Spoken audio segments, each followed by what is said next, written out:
Everyone, welcome back to my another blog. এই চেকপোস্টটা দেখে কি কিছু মনে পড়লো?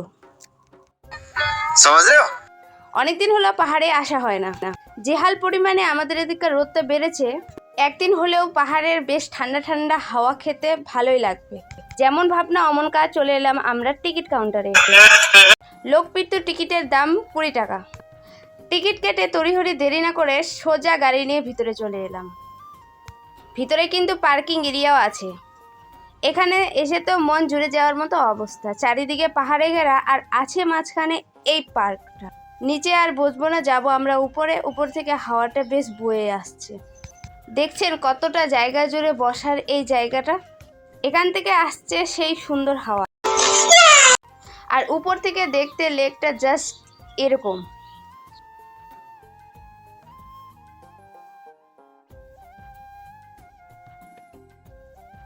ঘন্টা খানিকের মতো বসে থেকে এখান থেকে আমরা চলে যাব ওই পারে।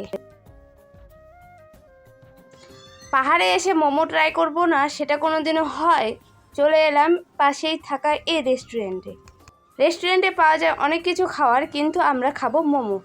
হাওয়ার পরিমাণ এতটাই তীব্র যে চেয়ার বেঞ্চ উলটপালট হয়ে পড়ে আছে। চেয়ারে বসে আছে এই মিনি বিড়ালটা।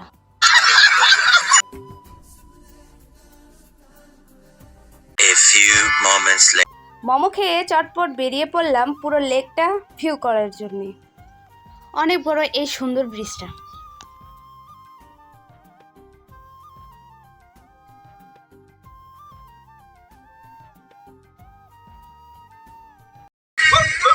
কেউ কি বলতে পারে এই ফলটার নাম কি? অনেকে কিন্তু এই ফলটা সুস্বাদু হিসেবে খেতেও ভালোবাসে। এই ঠান্ডা নিরিবিলি জলে কিন্তু বোটিংও করা যায়। আমরা যেহেতু মেরিকে বোটিং করেছি, তো আজকে আর বোটিং করার কোনো ইচ্ছে নেই। প্রত্যেকের ব্যস্ত জীবন থেকে বেরিয়ে এসে একটিবার হলেও এই লেক থেকে ঘুরে যেতেই পারেন। এখানে এসে এত শান্ত নিরিবিলি পরিবেশ দেখে বাড়ি যাওয়ার ইচ্ছেই করবে না। পুরো লেকটা কাছ থেকে দেখতে পারেন, দূরে আছে সরু রাস্তা। আজকের পুরো দিনটা কেমন কাটলো না কাটলো সবই কিছু শেয়ার করলাম তোমাদের সাথে। তোমরাও কিন্তু এই তীব্র গরমে বাড়িতে বসে না থেকে চটপট বেরিয়ে পড়ো এই লেকটা দেখার জন্য।